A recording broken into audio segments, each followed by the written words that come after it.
तो आज हम समझेंगे कि कंसिस्टेंट कैसे बना जाए, राइट। थोड़ा सा पीछे खींच कर दो उसको, चलेगा। सबसे पहला चीज हम डिस्कस करेंगे, कंसिस्टेंट नहीं हो पा रहे हो तो उसके पीछे का कारण क्या है। फर्स्ट एंड फॉरमोस्ट रीजन जो है कि you have too many goals. जब आपके पास लाइफ में बहुत सारे गोल्स हो कि मुझे बॉडी भी बनानी है, मुझे करियर में भी अच्छा करना, I want girlfriend also, I want to make money also, ये सारे गोल लाइफ में एक साथ अटेंड नहीं किए जा सकते। स्पेशली माइंड के साथ ऐसा है कि आप बहुत सारे गोल्स के साथ लाइफ में स्टार्ट करते हो ना, तो माइंड कंफ्यूज हो जाता है। Mind has to be really really focused, और उसके लिए आपको अपने नंबर ऑफ गोल्स डिक्रीज करने पड़ेंगे, राइट। अब हम दूसरी चीज पे आते हैं जो बताएगी कि आप कंसिस्टेंट क्यों नहीं हो पा रहे हो। आपके गोल्स बहुत बड़े हैं, टू बिग गोल्स। अगर आपने ऐसा सोच लिया है कि आज के दिन में ही मैं 500 पुशअप्स कर लूंगा, आप फेल हो जाओगे। अगर आपने सोच लिया कि मुझे साल भर में 1 करोड़ रुपीस बनाना है, यू विल फेल। अगर आपने सोच लिया है कि you will become the best AI channel on the world in 1 year, you will fail. If you have too big goals, आपका माइंड घबरा जाएगा and you will quit. Consistency नहीं आ पाएगी आपकी लाइफ में। तो आपको ये दो चीजें समझ में आ गई होंगी। अब हम तीसरी चीज पे जाते हैं कि आप कंसिस्टेंट क्यों नहीं हो पा रहे हो। तीसरी चीज जो है वो है कि your mind is not clear, is not clear. इसका कारण क्या हो सकता है। आपको फाइनेंस के इश्यू है, आपको लाइफ में फाइनेंस के इश्यूज है, आपके घर पे कोई प्रॉब्लम है, आपके ऑफिस में कोई प्रॉब्लम है, आपको जॉब नहीं मिल रही है, आपकी लव लाइफ में कोई प्रॉब्लम है। अगर इतनी सारी चीजें आपकी लाइफ में इशू कर रही हैं तो आपका माइंड बहुत ही कंफ्यूज्ड और डीफोकस्ड रहेगा। अगर आपको फोकस करना है तो आपका माइंड क्लियर होना चाहिए, और इन सारी चीजों में कुछ भी हो रहा, you have to leave everything aside, because आपको फोकस करना है लाइफ में तो माइंड का क्लियर होना बहुत ज्यादा जरूरी है। आपको कंसिस्टेंट होना है लाइफ में तो माइंड का क्लियर होना बहुत ज्यादा जरूरी है। अब हम चौथी चीज पे आते हैं। चौथी चीज बहुत ही ज्यादा इंपॉर्टेंट है, वो है कि यू वांट टू विन। आप डेली जीतना चाह रहे हो। टू बी ऑनेस्ट, आप डेली नहीं जीत सकते हो। जब आप कोई बड़ी चीज लाइफ में कर रहे हो, जब आप कोई डिफिकल्ट चीज लाइफ में कर रहे हो, it's 99% of time you will fail. तो आप डेली जीत तो पा ही नहीं सकते हो। तो जैसे ही आप हारोगे, आपका मोटिवेशन कम हो जाएगा, और मोटिवेशन कम हो गया तो आप अगले दिन उसको करना ही छोड़ दोगे। तो इसलिए very important thing to learn here is you have to fail every day, not win. If you fail fail fail, one day you will win. अगर आप डेली विन का सोच रहे हो, it's not possible, it's not possible in any walk of life. इसलिए it's very important that you fail, and how to fail is very important. इसके बारे में हम थोड़ी देर बाद बात करेंगे। और पांचवा चीज है कि आप जो कंसिस्टेंट होने के लिए आपको रोकता है, इट्स दैट, ये सबसे ज्यादा इंपॉर्टेंट है, यू आर नॉट राइटिंग। जब तक आप कोई चीज लिखोगे नहीं, आपसे ये प्रॉब्लम सॉल्व ही नहीं होगी। लेट्स से कि आप कुछ पढ़ाई करने बैठे हो, आपको डिफिकल्टी आ गई, तो आप डिफिकल्टी आते ही क्या करोगे, you will start using your phone. अगर आप जॉब में हो, आपको कोई डिफिकल्टी आ गई, you will start using your phone. अगर आप अपनी लाइफ में कोई डिफिकल्ट सिचुएशन फेस कर रहे हो, तो you will start using your phone. Instead of doing it, start writing it down कि what difficulty you are facing, and if you are facing this difficulty, how would you navigate to it. To be honest, अभी मेरे यहाँ पे internet नहीं चल रहा है, तो मैंने क्या किया, मैंने ये सोचा कि इंटरनेट नहीं चल रहा है तो मैं अभी क्या कर सकता हूँ that will help me in future.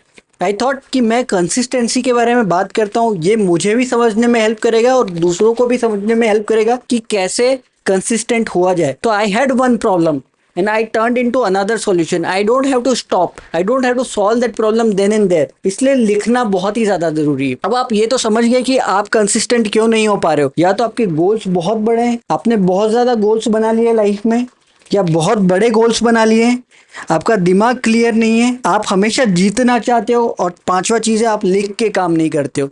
ये चीजें हैं जिनके कारण आप कंसिस्टेंट नहीं हो पाते हो। लेट्स से कि आपने अपना माइंड क्लियर कर लिया, आप फोकस्ड हो पा रहे हो, देन व्हाट इज नेक्स्ट, कैसे अपनी राइट माइंडसेट को एक्शन में बदला जाए। Continue watching this video and will talk about how to convert your thoughts into a good thing that makes money for you. अब हम बात करने वाले हैं कि अगर आपका दिमाग क्लियर है और फोकस्ड है और आपके पास एक या दो गोल्स है, तो उनको कैसे बड़ा बनाया जाए, कैसे अपनी पॉजिटिव थॉट्स को एक्शन में कन्वर्ट किया जाए। तो उसके लिए सबसे पहले आपको करना पड़ेगा कि आपके एक या दो गोल है वो लिख दो। लेट्स से कि आपका एक गोल है वो है कि हेल्दी होना, ठीक है, और दूसरा जो गोल है, let's say you want to start a business, right. Let's say कि ये आपके दो गोल है। तो आपको इन गोल्स को बहुत ही छोटे छोटे पार्ट में डिवाइड करना है, right.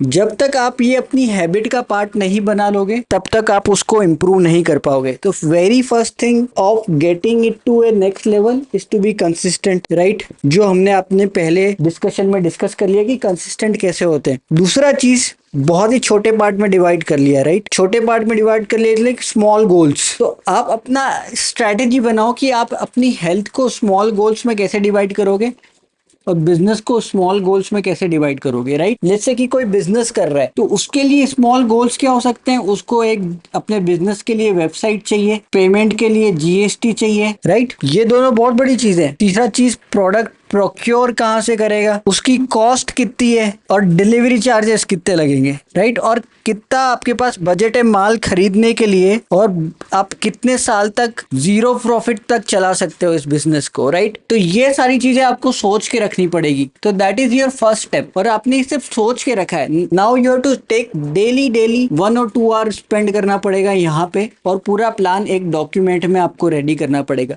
Once you create that plan then that is your action for business. और हेल्थ के लिए आपको करना है कि हेल्दी रहने के लिए आपने सोचा है कि मुझे 7 PM के बाद नहीं खाना है। Do everything first week, just don't eat after 7 PM, right. That's how you convert your thoughts into action. Next week start करो कि वॉक कर लो, ये इसके साथ प्लस 2 किलोमीटर वॉक कर लो। This is your week 1। Week 2 you are going for 2 kilometre walks daily.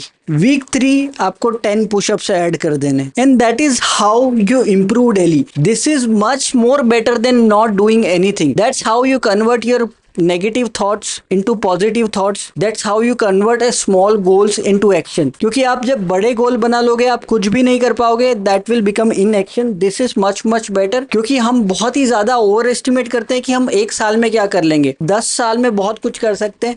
उसको under estimate मत करके चलो। आज का दिन बहुत इंपॉर्टेंट है। Right now if you are facing some difficulty, focus नहीं कर पा रहे हो, जिम चले जाओ। पढ़ाई नहीं कर पा रहे हो, जिम चले जाओ, लेकिन फोन को हाथ नहीं लगाना है। इसलिए it's very important to immediately right when you are getting distracted. जैसे ही आप डिस्ट्रैक्ट हो रहे हो तो आपको अपनी थॉट प्रोसेस को पेन पे लिखना है और पूछना है अपने आप को कि what is that smallest thing that I can do to get one step ahead of everyone. Okay, if you're done with that thing, do that another smallest thing. If you get stuck, pick another smallest thing that you can do and that will count as a win for you. Because when you start anything, one thing that will happen and it will happen very much is you will fail. और जब आप fail होगे तो आप छोड़ दोगे काम करना। हमको फेल होके काम करना बिल्कुल नहीं छोड़ना है, right. This might sound like a motivation video to you, right, लेकिन it's not. I am just breaking down your mindset कि कैसे आप काम करना बंद करने से अच्छा है कि छोटा छोटा हम क्या कर सकते हैं, राइट। अब हम एक तीसरे टाइप के लोगों के लिए बात करेंगे जो पढ़ाई कर रहे हैं। पढ़ाई करने वाले लोगों के लिए क्या करना है, somebody who is studying, right. जब आप स्टडी करते हो तो आपको सबसे पहले क्या लगता है, डर लगता है, that whether you will get selected or not, that is your fear. Second thing is some problems you will find very difficult problems. Third thing is many people face these issues, not good teachers. And fourth and last thing that you could face is finance related issues while studying. When you have all of this problem, if you are afraid, read one more chapter, solve 10 problems more. If you are getting difficult problem, check the available solution, practice another problem. And if you don't have a good teacher, go on YouTube and learn it, because everything is goddamn free right now. And fourth thing, when you are facing financial issues, look for a new job. And if you can't look for a new job, forget about your finance issue. Keep your head down and keep studying. So that's all. Hope you liked my videos. I will talk more about how to become consistent,